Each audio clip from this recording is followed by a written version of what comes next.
I'm Chris Button, editor of GadgetGuy and freelance games journalist. And a lot of what we've been talking about at Sage throughout these panels, and also what we're seeing on the show floor as well, is we're celebrating a lot of the success of South Australian game development and the local games industry. And obviously we've had some very high profile successes in recent years, but it all comes back down to this: the individual people who dedicate their work, dedicate their craft to making the games that we play and enjoy. So with this panel, I'll be talking to each of our lovely and talented panelists, talking about how they got to where they are in the games industry, their specialties, and what it's like making and creating games and creative works in South Australia. So Nick, I'll start with you. Could you please introduce yourself and what you're currently or have worked on? Sure. Hello. My name's Nick Yapp. I am a narrative designer and programmer, and I do a lot of things. I wear a lot of hats. But I work at a company called Foxie Games. We make primarily mobile games about horses and other animals as well. So yeah, it's an interesting workplace. But yeah, I find myself split very much between coding and narrative roles. Excellent. Anthony, what about yourself? What are you currently working on, and what have you worked on previously as well? Yeah, hi, I'm Anthony. I do a few things. Drawing's kind of my staple. But I work in film and in games. Shifted recently to being like purely just focusing, going down that rabbit hole, which is what my passion's always been. But yeah, I do lots of storyboards and film previously, and character designs and whatnot. Creative director of like my own kind of indie studio, making like a game, which is a polar opposite to what I'm working on professionally, which is Kaiju Battle Simulator, which I've come on to recently as the art director of one of two art directors on that project. And speaking of art, Millie, your specialty as well. What are you currently working on? Yes, well, hi, I'm Millie. I am the lead character and texture artist on our game Blood Reaver at Byte Studios. We are releasing that game in April this year, so we're very close, and it's been like a 2-year-long journey, and we've just kind of got our heads down in that at the moment. Very exciting indeed, and not long to go until release. No. And over in the Elevate section, which has got such a lovely mix of games, so I encourage everyone, make sure you spend time on the main show floor, but also the Elevate section as well, which is where you'll see some of Georgina's work. Please introduce yourself and what you're working on. Yeah, hi, I'm Georgina. I'm the founder of my own indie studio too, Schloss Studios, and I'm working on my first project called Night Shift 1999. Currently, I wear all the hats, but yeah, I'm hoping to get some other people on board to help with editing. But yeah, at the moment, artist, writer, and programmer. And speaking of wearing many hats, Tyler, we've spoken before, you've been wearing many hats in various teams as well, working on a couple of things. Please introduce yourself and what's currently on your plate. Yeah, of course. So hello everyone, I'm Tyler, and yeah, I was going to say as well, I probably similarly to Georgina and Nick wear a lot of hats. So my day job is Tantalus South. That responsibility is sort of more around I suppose like product, production, new biz type of thing. But then in my off time, I have Tinkertown as well, when we're at the moment making a game called Project Footy, which is on show here as well. So that in that particular role, it's much more dev focused, more on the ground design and developing an engine and things like that. So I get to split my attention across all parts of game development, which is fun. Thank you so much, everyone, for all of those introductions. Nick, I want to start with you. You mentioned narrative design is one of the things that you do. For those who perhaps don't understand the concept or the act of narrative design, what does that actually involve? Sure. So to give a bit of context, this may vary slightly based on where you're working, but in broad strokes, I'm the main narrative person at Foxie. So anything that is narrative or story or quest related tends to go through me. I also work very closely with our creative director to make sure that everything aligns correctly. But basically what I'm mainly doing as a narrative designer is coming up with the storylines that we need to deliver to players, why they're going to care about them, and how that actually integrates into the game with the game mechanics, so that that we give them enough variety of tasks and variety of storylines, but keep it all cohesive. Yeah, and tell us about sort of your path into getting into the games industry. What made you interested in the industry in the first place, and sort of what steps did you take to get where you are now? Yep. So it's kind of an accident a little bit. I wasn't planning to work in games at all. I was originally going to go and study genetics at ANU. And then I just thought one day, but games are kind of cool. So then I went and looked at a game course, and I thought, I want to do game design because I want to write for games and do storylines. But then I thought, but what if I learn coding instead? Because then I can make it if I have to. And then I graduated that, and then I accidentally got my job. My friend was poking me in the ribs saying, apply, apply, apply. All right, if it'll get you to stop bugging me. So I sent off my application, and then I passed an interview, and then I passed another interview, and then I did well on a test, I guess. And then they're like, do you want to move to Adelaide? So then I'm Googling how to move to Adelaide. Never been to South Australia before that. So that's my journey. That's how I got into it. But I started as a programmer, and then I needed to sort of convince my boss that I could do the narrative. And then, that was a little difficult at first because, it's a tough thing to do. But once I did, then I could start taking on the narrative tasks.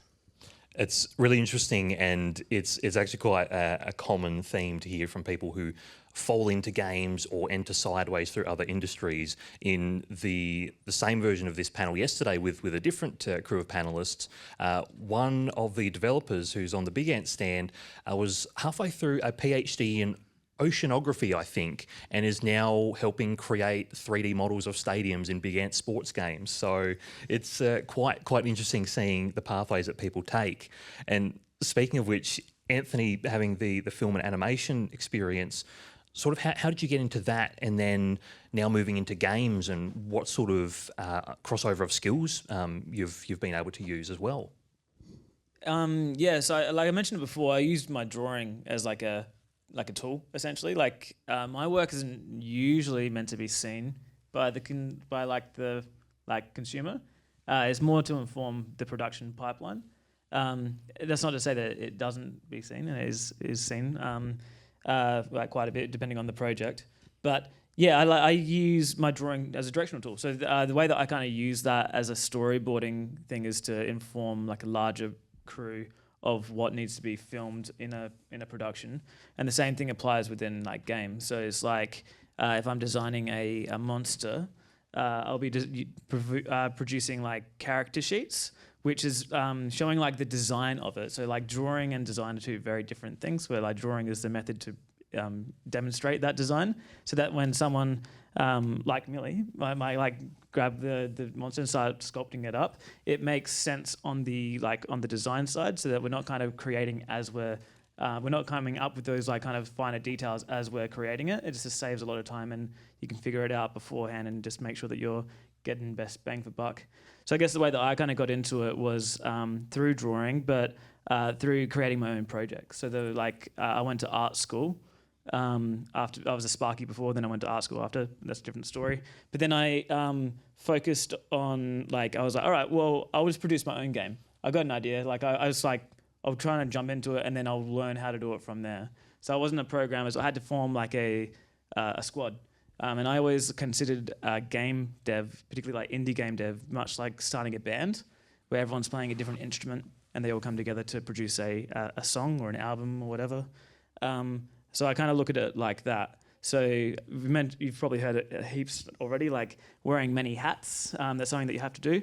So understanding what your strengths are, where your weaknesses are, and then kind of like forming that band to produce something. So that's how I kind of like got into it. And I treat my personal projects as like portfolio pieces to demonstrate how just to do it. One, because I just like making stuff, really. But it also then acts as a way to then produce something with a commercial mindset. But then it also demonstrates what you're able to do for another studio, and that recognition usually can get you into a job. And again, there's that through line of having a completely separate career before games. In your previous life as a Sparky, at what point did you realise, no, I want to move into the more creative industries? When I was at trade school and I wasn't doing anything but drawing. No, it was like I did some extras work years and years ago of on a local production, and I looked around and I saw just how many people were working, and then I finished Batman Arkham Asylum, the game, and I was just like wowed by it, and then I saw how many names were in that credit list, and I was like, okay, so that's like an industry of people. Then I just found the area that sparked my interest. So I realized I was going to be working like 60-hour weeks as a Sparky, so I may as well just trade that in and do something that I liked, and I liked drawing, so I just worked on doing that. And I had this great quote from a BMX rider years and years ago, and it said, be excellent at anything and someone will pay you to do it. So I chose drawing. Excellent. And from one artist to another, Millie, I know this is very much sort of the start of your career, and what you've been working on now has been a very sort of formative process, your studies and now working on this game. Can you tell us about what made you decide to do the studies and how what you're currently working on now came to be? Yeah, so it's kind of crazy. It started when I was like 11 or 12 years old. Picked up my first copy of Silent Hill 2, and I was just so infatuated by that game and the environment and the soundtrack, and it had like a bonus disc on it of like the behind the scenes. So I watched them make it, and I was like, wow, this is absolutely fascinating. Like, people do this as a job. It's so cool. But it wasn't until years later I became like a manager at OTR for like 4 years, and I'm like, I don't want to do this. Like, I really wanted to get into the music side of games, actually. I wanted to be a composer and make cool songs. And at the time, I just couldn't really find anything in Adelaide that was like focused on that, and I didn't want to go to Uni SA or anything. So I saw AIE pop up, and I was like, oh, this is a school for making games. I didn't know this was a thing. Screw it, I don't want to be a manager at OTR. I want to, follow my second passion, which was art. I had no idea at the time, I had no idea how to do anything digitally, like 3D wise. And I was very lucky that my lecturer, Emma, there, who interviewed me, just kind of gave me the chance. I was like, listen, I can't do this now, but I'm so eager to try. I just want to try and see if I can do this. She was like, yeah, come on in. And then I met such an amazing group of people in second year of AIE. We made a little student game called Blood Reaver in the span of 6 to 8 weeks. And we were like, let's take this further and make an actual company out of this. And Millie, you can sculpt all the demons. I was like, yes, please, please. And it's just been crazy because I get to do creature designs that are very similar to the things that I grew up looking at and thinking, wow, this is awesome. And now I'm doing it as my job, and it's so gratifying. It's such a cool experience.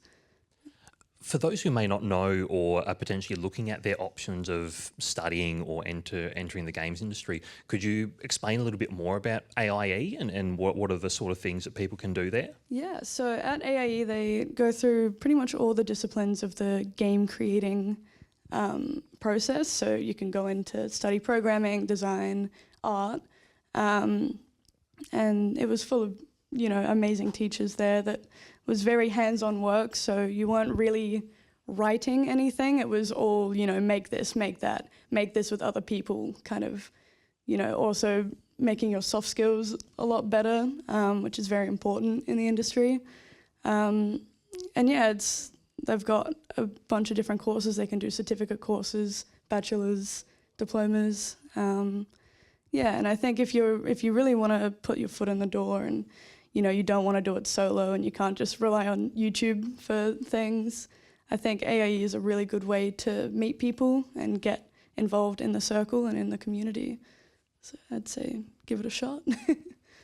And Georgina, with the game that you've got on show today, that's just scratching the surface of your creative journey and creative sort of career to this point. Could you please tell us about sort of what you've done leading up to making your game and your sort of journey as an artist so far? Yeah, so I did go to art school. actually moved to Australia to go to art school. But yeah, I started out painting. That was my discipline. I've always loved drawing. I've always loved digital art. That was mostly my portfolio when I first applied. And then I went and got my honors, I got my master's, and then I also got into my PhD at the University of the Arts London, Central St. Martin's. But before I had applied to that, I was looking at creative grants, and I've always loved digital media in general. That's pretty much my main discipline outside of video games, is doing installation art and 3D modeling and having really interactive art pieces that aren't necessarily just like a painting on the wall or a drawing. And so, yeah, I was really intent on being a professor. I really wanted to do that. But while I was looking for some creative grants, while I was still in Australia, I stumbled across Screen Australia's Emerging Game Makers Fund. And then I thought, I've got 3 days to apply for this. Just kind of a Hail Mary. Because I've had this game idea for a long time, because I really do believe that video games are art. I think they're a fantastic way to explore like a medium, and that is digital art in general. And so, yeah, I just applied for it on a whim, and then I managed to get it. And then I thought, I can always study later if I decide to, but this is like a once-in-a-lifetime opportunity to pursue something that, I just love video games. So, yeah, I decided to do it. And why a visual novel? Because we were speaking ahead of time that you're quite a fan of the sort of the genre and the medium of visual novels, and you've also had to learn a new set of skills now working on a game. So tell us a bit more about that. Yeah, so I decided to go for a visual novel mostly because I know that my art is strong. This is kind of my background. I've done writing and art, and that's been my life for the past, since 2019. And visual novels in general, I think all games really showcase their art, but with visual novels, it's literally a visual novel. So it's really art forward, and you just get a chance to see the images as you play and take them in. I really, I've been a fan of graphic novels, so comic books were my life previous. And so this was kind of a way to do that, but have it playable. And then obviously there's a practical side, which is that they're relatively easy to program, all things considering, especially when you're a team of one person. So I thought, this is a way to do justice to the story that I want to tell, to really showcase the art side of things, to get people intrigued by it, while also making sure it's manageable and that I can actually ship something. And Tyler, looking at your games career so far, you've had experience with bigger teams, now really small teams on the side with Project Footy as well, and you've had a very interesting sort of experience where you've also been wearing many different hats. So I'd love to hear what made you decide to get into games and what has led you to where you are now. Yeah, so I think like a lot of people in Adelaide that came into the industry around a similar time that I did, I went through the AIE pipeline. So initially coming out of school, I actually went into a computer science degree, went through that for a year, knew that I was doing that because I wanted to make games anyway, so jumped across. AIE had just opened that year and dove headfirst into that. Went through that, met a lot of really cool people, which actually proved to be, similar to what Millie said, really valuable for me actually getting in for my first job in the industry, which I'll come to in a second. But through that, finished it, knew that I still wanted a degree, so jumped back in to finish something off, ended up doing international studies, which is something totally left field. And I think there is value in sort of a lot of what I do in terms of communication and things like that, but in terms of games practicality, not really. But went overseas for a year with my partner and finished that, came back in and wanted to find a job in industry. Mighty Kingdom was the big player in Adelaide at the time. They were growing rapidly, had about 40-something employees at the time. I sent in a speculative application being like, hey, I went through AIE with design and production. I can do QA, I can do design. Didn't hear anything for probably 2-3 months, and then just got an email out of the blue one day to come in for an interview. And I later found out that the reason that was even seen to begin with was because of someone that I'd sort of shared a class with it at AIE, but never actually really properly spoken to, had seen my application on the slush pile, but then someone else who was in a leadership role was my tutor for a period of time at AIE as well. So they were like, oh, I know this person, yeah, let's give them a go. So interviewed there and got a job as a QA analyst, so basically testing games. Across my first year at Mighty Kingdom, got the opportunity to take on more design responsibilities before eventually having an opportunity to become a product manager, which is basically where my career sort of took a turn from what I was expecting, which was being a designer, and then got offered this role as a product manager and went home, Googled what does a product manager do, after I said yes, because it seemed like the logical thing. But found out what that role was, and it's something that I've basically lived in that space for the last 6 or so years, I want to say now. So I went on to be PM at Mighty Kingdom for a bunch of different mobile games, like Gabby's Dollhouse was one that became really popular, worked on a game called Wildlife, worked on a Barbie game that we took over, and worked on Power Rangers at one point as well, and a few things that never made it out the door, but with some pretty cool things behind the scenes as well.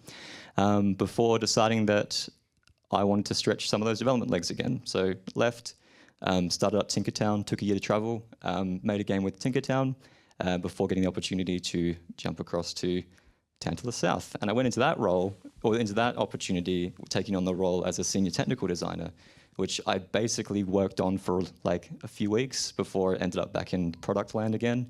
And it's been there almost 2 years doing product and production and design roles basically. But to answer your question more directly, as far as like different types of teams, I think that's one of the really cool, like fortunate things I think from my journey has been that going through Mighty Kingdom, I got to see it at 40, 50 employees, and then I got to see us publicly list and reach 180, I think, at our peak or something like that. So I got to work on teams there where it was, a team of 5 doing some updates up to a team of 60 working on an original IP project, and sort of everything in between. And then I think having that breadth of like different types of things set me up for some of the other opportunities I had, which was working on, smaller indie teams. You have to wear a lot of hats, like with Project Footy.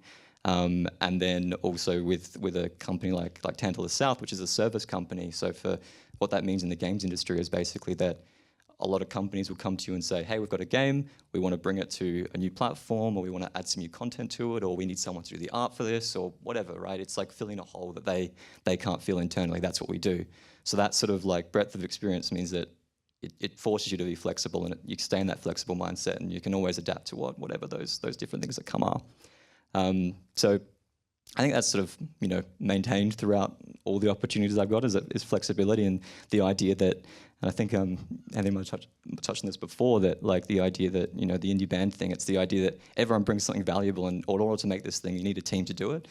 So finding out how to make, everyone work together nicely is the fun part of that, and that changes when you're in a bigger team because you have like a more narrow focus on the things, and when you're in a smaller team it's like, oh cool, I've got to do this and then context switch to this, now I'm back to thinking about the engineering of it, now the design, blah blah blah. But yeah, that's it. Tyler, I want you to take a moment to totally flex on behalf of Tantalus, because people may not know, because Tantalus may not necessarily be exhibiting a game here at Sage, but there is a very impressive looking sizzle reel of games and big properties that Tantalus has helped bring to other platforms. So as a service company, as you say, what are some of the games that Tantalus has helped bring to other platforms, many of which I think people in this room will be quite familiar with? Yeah, I think to tease that out a bit longer, that was one of the really cool things about going to a company like Tantalus South, is that it's part of this bigger organization that has over 10,000 employees called Keywords. And that sort of like opened the doors to so many like companies and brands that like I'd never been able to speak to before. So there's some stuff behind the curtains at the moment that we can't talk about yet, but as far as the last few years, what has been released by specifically teams working from Adelaide have been working on is like Luigi's Mansion 2 HD. That was all out of Australia. Guilty Gear Strive was ported to the Switch. That was pretty much all out of Adelaide. We've done a lot of work on Age of Empires, across Age of Mythology as well. Did the remake for Age of Mythology most recently, with some additional update stuff going for some of their definitive editions. Ported games, we've done some stuff on Cities Skylines, Stellaris. I'm sure I'm going to forget a bunch of stuff. Some of the 2K Drive stuff we did. Meta VR game for Meta recently. That was a new experience. We got to do a graphics showcase for them. So it's a good example of how, like with a service company, you try and build teams that are like highly experienced and flexible to wear more hats. And like people in that studio are brilliant at like multiple things, because we get all these different types of opportunities that we just have to be willing to adapt and do the best we can with. So yeah. And it's also a great example of, we see a lot of the great original games and original IP that's on the show floor, but it's also really important to acknowledge that a lot of the great work that's done in Australia as well is working on existing games, bringing them to other platforms where other studios may not have the in-house capacity to do so. So, and I know there's a few teams throughout Australia doing that on quite a large scale, so it's a really big part of the local ecosystem. But speaking of local teams, Nick, I'd like to hear a bit more about the team at Foxie, because you were saying before you've been there for some years. The team is 20 plus people strong. In terms of sort of that longevity and getting to work on games that have been quite popular among sort of audience over quite some time, sort of what's it like sort of working for that sort of larger team and sort of working on these games that build up such a loyal community and following? Stressful sometimes. No, not too bad, thankfully. But it's very interesting because we're about 20 people in our main office. And again, we have a handful of contractors that we also work with from external to our Adelaide space. But our teams range from like 3 people up to 12 people at times across the different projects. So like sometimes people even jump from one to another when like a really big demand pops up, because we have to be like extremely flexible because we're such a small company, but we're delivering such large games to a large audience. And obviously that comes with its own host of struggles as well, because like we have like millions and millions of players, which is very hard to remember sometimes when you're just a group of people sitting in the office and you're talking about what horse you're going to add to the game, or do these reins look like they're aligned correctly? And you spend hours talking about that. But I think it's a really good experience overall to be able to work in this smaller but mid-sized team. But yeah, like it's a crash course in learning how the industry works, how team development works, and just really reinforces the need to be flexible, like Tyler mentioned as well. But yeah, do you have anything else you'd want me to touch on with this particular part? Well, just out of sheer personal curiosity, because when I think of horse games, which is not a genre I've really dabbled in personally, but I know it's obviously very popular. In terms of what you've worked on, narrative design, any particular quest lines or any particular storylines in the game that you're particularly fond of or quite proud of having worked on? Yeah, there's definitely a handful of them. One of the main things that I've done is on the Project Star Equestrian, there's an entire city called Agricola. Bronco is the Wild West sort of region. But the town of Agricola, that needed an entire storyline, and we had to sort of start exploring, like, how are we going to do pseudo-cinematic elements? So I got to write, like, the entirety of that, basically designing it from scratch, doing the entire, like, general, like, start-to-end design and direction for that storyline, plus all the characterization for the individual characters. I did a lot of the cinematic design as well. I did have a couple of developers under me who were helping me with the broad strokes of quest implementation and cinematic implementation. But that's probably like the main part that I really enjoyed, because I got to start I'm a bit of a theater nerd. Like I do fringe shows and stuff like that as well. So every time that I'm doing like cinematics, I'm just like, I write my scripts for games like I would write a script for a screenplay. So I have like this really clear idea of what I want to put in there, and that was a really, really good opportunity for me to do so. And it was really well received by our player base. It was really good because we hadn't previously sort of done a lot of narrative focus because, like I mentioned, I'm really the only narrative person at the company aside from our creative director who also does bits here and there. But in like before this, we weren't a narrative focused company. We still aren't really a narrative focused company because we don't have the scope for that. But that was a time where I got to really like lean in and sort of push what we had been doing as a company and do a lot of tool development because, again, I had to program pretty much all of the systems that we did for the narrative engine that we were using at the time. We've had further development on that I'm not wholly responsible for, so kudos to the team as a whole for that. But it really just let us push the boundaries of what we were doing. Absolutely. And Anthony, I'd love to hear more because you've recently joined the Kaiju Battle Simulator team, and I know that's a game that's been doing particularly well, particularly on the MetaQuest platform. So what inspired you to sort of join the team, and can you tell us a little bit about the success and sort of, I suppose, live service ongoing success of the game? Yeah, I'll try and do it as much justice as I can. That game is awesome. That was the main thing that got me onto it. There was really cool people making really cool things. That's like, I'm like, all right, I think I can produce something good here. I think I can like contribute to this kind of what that vision is.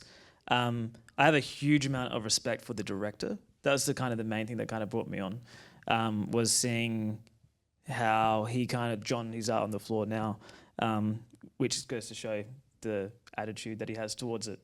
I think that's in itself, it says enough already. But he just putting reinvesting into the success of that company is something that I'm really big on. Like I've done my own indie games and all that jazz, and much like a lot of other people that are out there today, it's quite a powerful thing to see someone strike success and then stay true to their word and reinvest into that. So the potential of what that company could be and that game could be is enormous, and I think that beyond my ability to draw well and to produce like strong designs, is to kind of support that company and leading like the art direction of it, so that we can produce something that has like a very particular look that can sell pretty well, but not just on the sales side of things. It's to tickle the kid inside my soul. You know, I'm drawing things that I would have loved when I was 14 for people that are 14 that are playing this game quite consistently. So yeah, I guess like what brought me on was that kind of potential of what it could be. So then I started, I essentially kicked my way into that. I saw what was going on. I started drawing things. I was like, look at this thing. This could be how we go about doing it. And then I'm a chatter, so I'm pretty good at talking to like the people that will be involved in producing that as well. And I'm also super open to like being like, what do you think? You know, like how can we make this better? Or like, you know, talking to John or Jake, the other programmer, to make sure that we're getting the essence of what they're doing, because they know how it's going to feel, and they have a very particular idea. What I need to do is draw things that fit into that idea, because they're going to be the people that are making it. So it's I think my strongest attribute of it, besides like the drawing, is understanding the production pipeline and serving it to the best that I can, and help lead other people to see that kind of that kind of journey. I really like those full circle moments where you say, you know, drawing the things as a 14-year-old and now drawing things for the 14-year-olds who will be playing your game. I find that, you know, really cool, seeing, you know, sort of that full circle moment come together. And I know, Millie, this was something we spoke about beforehand as well, seeing, you know, inspired by the monsters of Silent Hill 2, and now you're getting to create your own monsters that people will be pulverizing into a bloody pulp. So I want to hear more about the specific craft, because what you're working on is obviously so visible on the screen of the game. What's involved in your day-to-day craft of sort of making all these nasties that people are going to be turning into mincemeat? Well, I watch a lot of horror movies. I play a lot of horror games. I'm very into the kind of character story of monsters in games. Like, I like looking at how people kind of create stories within that kind of monster, like, and attach really grotesque, weird things to it to tell the player like what this thing has gone through, and before you kill it. But it's really kind of looking at a bunch of reference. And then we had a really good concept artist when we first started the project. His name was Matthew Dobrik, I think, from Melbourne. And he had a lot of cool concepts come through, and he was like, hey, like, what do you think of this? What do you think of that? And I was like, yep, I'm going to sculpt each one of these. Like, he had a sheet of all these different variants for just like the first demon. I'm like, no, I want to make multiple of these and make them variants in the game. Like, I can't just choose one. So kind of do that. I do all the sculpting. That's a process in itself. I use ZBrush for that, and that takes me maybe like a month to do, like a lesser variant. And then from there, I pass it on to another really good artist on our team, Ben, and he does all the rigging and all of that stuff for me. So it comes back to me, so I can do all the texturing work. So I get to just paint on it and make it look cool, make it look pretty in a grotesque way.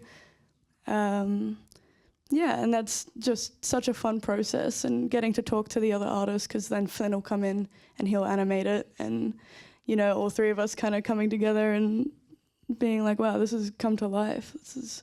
There he is. It's very cool. But I really like just the process of even creating like my own concepts for like a variant or like a weird creature. I'm like, well, what if it had like spikes coming out of its arm, and that connects to like his spine, and then there's like a bunch that come out of that. It's a very weird thought process when I'm creating these things.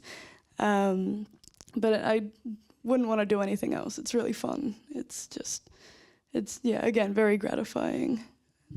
Well, based on your own description, what was it? Pretty in a grotesque way. Having seen what's on the show floor, I think you nailed the brief. So it's very, very good stuff, and I encourage everyone to go and check it out. Georgina, I want to hear more about sort of you're starting your artistic career with fine art, and now making a game. I want to hear about sort of where the transferable skills, or even some of like the themes you've explored in your art, in terms of how you're now exploring them in an interactive format. Yeah, when you're a professional artist and when you're trying to make a career in the arts, you have to wear all hats as well. You have to be your own marketer, you have to be your own lawyer, you have to be your own accountant, you got to pitch yourself constantly, and you just become a really great project manager. And so that was how I was operating already, especially with the trajectory that I was on. I really, again, wanted to be a professor. I wanted to be in the arts, and I had quite great success with it, with the installations that I was making. So I was like exhibiting at La Trobe Art Institute in Bendigo, also with RMIT, and just other like mid-level institutions after I graduated. And so, yeah, when I made the switch into games, I already had the foundations for creating a project of this scale, where I knew how to organize myself, I knew how to stick to a timeline, also knew how to do grant writing to an extent, because I was able to just dedicate myself to organizing when I was going to get this done and that done, and just breaking it down, and again pitching myself and my idea. And so that was, it helped a lot going into this industry. and even with the concept of having to learn a new skill, because I was just teaching myself programming via YouTube, because I didn't have any formal education in that aspect. But because I was already teaching myself during university, because it's very traditional, a lot of the art schools here, regardless of the state, usually it's like photography, painting, sculpture, you know, ceramics sometimes. You don't usually have a lot of like new media, and so I was already kind of like a case study at school, where I was bringing in the digital arts, and that was kind of marking a change in the curriculum. But for the most part, I was teaching my professors, and I was also teaching myself. So I taught myself 3D modeling because that wasn't part of the course curriculum. Maybe if I'd gone into my animation, I would have got some of that skill, but I didn't. So I was just in fine arts, and I had to kind of teach myself again on YouTube. So thankfully, already doing and I think like all artists do this anyway, and you have a certain extent where, yeah, you have like guides and you have like mentors, but you have to have the drive to learn and like just push yourself to the next frontier and the next frontier, and continue like upping your skills. And so, yeah, so thankfully that aided me well in this. Excellent. And in the last few minutes that we have for this session today, I want to touch on making games in South Australia, why we all do it, you know, why it's such a great thing to do. Tyler, I'll start for you. Why make games in South Australia? I mean, first of all, I like Adelaide. I think it's a great place to come back to. It's a great city to live in, and I think being able to promote the industry as much as possible here is something I'm pretty big advocate for. Beyond that, culturally, the city has a really good creative community around it. And like the people I've worked with here, and to be fair, across the world as well, but a lot of the people that I've worked with here have been, you know, so I don't know if it's part of the battler mindset of Adelaide people, but they're so motivated, and so we always punch above our weight. And I really, really enjoy that. So everyone that you work with is always super passionate about what they do, willing to, you know, make it the best it can be. And I think that's just something that has felt really unique to here. I'm sure it's elsewhere, but I like that it's here, and it's nice that it's here. So that's something that I want to continue promoting, and the idea that, like, you know, we have so many exciting green shoots through the indie space, and like more and more of these bigger studios are starting to have a presence here, like Big Ant, the fact that Tantalus has moved here, and Mighty Kingdom still is around, and I know there's Chrome, who's been around for a long time, still has some presence, like all these different things, and Foxie as well. They've continued to grow over, and they've got quite a big team now over a long period of time. Like that to me is like so exciting, and such an exciting place for the industry to be in, where it's, rather than being everyone's in this one big company like it was 20 odd years ago, it's like there's all this exciting stuff happening across Adelaide. So yeah, I'm really, really passionate about trying to bring more of that here and trying to grow what we have as well.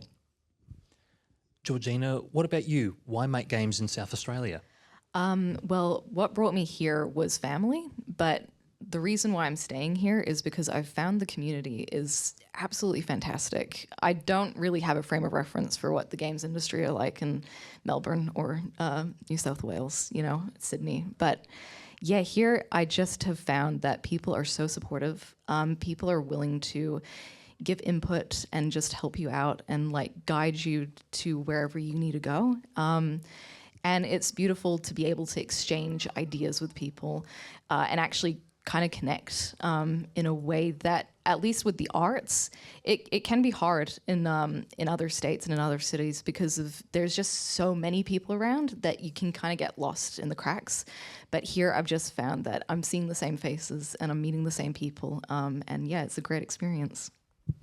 And Millie, same to you. Why make games in South Australia? Pretty much echoing what these guys have just said. It's just such a lovely community to be a part of in Adelaide, and we host so many amazing like networking opportunities, like unwinds and like playbacks, and just going to see everyone, familiar faces, and seeing what they're working on, and kind of exchanging ideas and exchanging projects with each other. it's such a nice community. Like there's barely any competitiveness. It's just everyone's got each other's backs. It's really nice. Anthony, your thoughts? Yeah, I agree. I think the camaraderie there is super, super strong. But I think the thing that, I mean, Adelaide is home. That's one thing, and we can just do it here. So like, there's no real reason to look elsewhere. I don't think. That's not to say it wasn't hard earlier on, but look at the caliber of work that's just like showing. It's really exciting. Like my personal career goal, I'd love to do. It's ambitious, but like I'd love to do like a God of War-esque kind of game. I want to be like a game director. That's my big thing. And the best way to do it is by like kind of making and working in games, and seeing even the people that I'm working with now. Like some of them are like 22, and then they are so good at what they do. And it's like, damn, like I didn't even start studying until I was 26. So like by the time that they're in their careers, they're gonna have like 10 years on top of what I would have had already by my like where I am now. But in 10 years' time, if I still do it as well, then they've got that. Then all of a sudden we've got like caliber that can really start to shake it up. So I think the natural progression of what's going to happen within the indie space and the overall thing, this is just my own personal opinion. I think that many people from smaller teams are going to do what they do, establish themselves, and then join together to nail something pretty heavy. When you get a few of those doing that, they're going to come together and nail something even bigger. So that's the main reason that kind of sticks me here, is seeing people's work and just that potential of what it can be. I think is going to be something pretty significant. And Nick, game development brought you to South Australia and Adelaide. So what are your thoughts on making games here in this state? I've actually really started to like Adelaide. I'll admit I was one of those people from like Canberra and New South Wales who was like, Adelaide, what's that? Like if I had to recount every capital of Australia, Adelaide would be the one that I would forget. And that's not actually a joke. That happened to me multiple times. And then I moved here, and now I really like it. Like I actually really, really like Adelaide. So yay, character development for me. But yeah, I would say that like it's so community driven here. Like I've seen the communities of Canberra and Melbourne and New South Wales as well. And they're wonderful as well, but very different in nature to the one here, whereas here it feels so like extremely, you used the word camaraderie before, and I think that's like the perfect way to sum it up. Whereas like it's very social and nice in the other places, but it does feel somewhat different here, and I really like that difference, even if I can't really give it proper words. What a good narrative designer I am. But I think that's in large part thanks to people like Pat Webb, who used to do a lot of work through the ARG meetups, which turned into Unwind, and he did a lot of the establishment work here. And there are other people doing wonderful work now too, like Saga, the South Australian Games Association, plus just all the teams really chip in and help out as well. And it's just such a pleasant environment to make games in that you kind of don't want to leave. And there's also a lot of potential now because the government's doing more grant work. Like the support is growing here, and I think it's a really good recognition for what the industry can do. And it just means like there's now like there's such a runway for the games industry here that it's a really good way to sort of capitalize on that by staying here and not running off to the other places which already have a bit of a track record. But yeah, that's really like all I can say on the matter. And on that note, one thing that everyone in this room can do to help the burgeoning South Australian game scene is all of the great games that are on show, on the show floor, in the main showcase and the Elevate section. Play the demos, let the devs know how much you enjoyed their work. We're all creatives in some aspect. We all crave validation, so please validate us. One of the big things you can also do is to wishlist their games on Steam if they have Steam listing as well. That helps with discoverability, helps their work get seen, and helps them be able to make more games as well. So with that, thank you so much for all of your time and sharing all of your expertise and knowledge and experience. A big round of applause for all the developers here.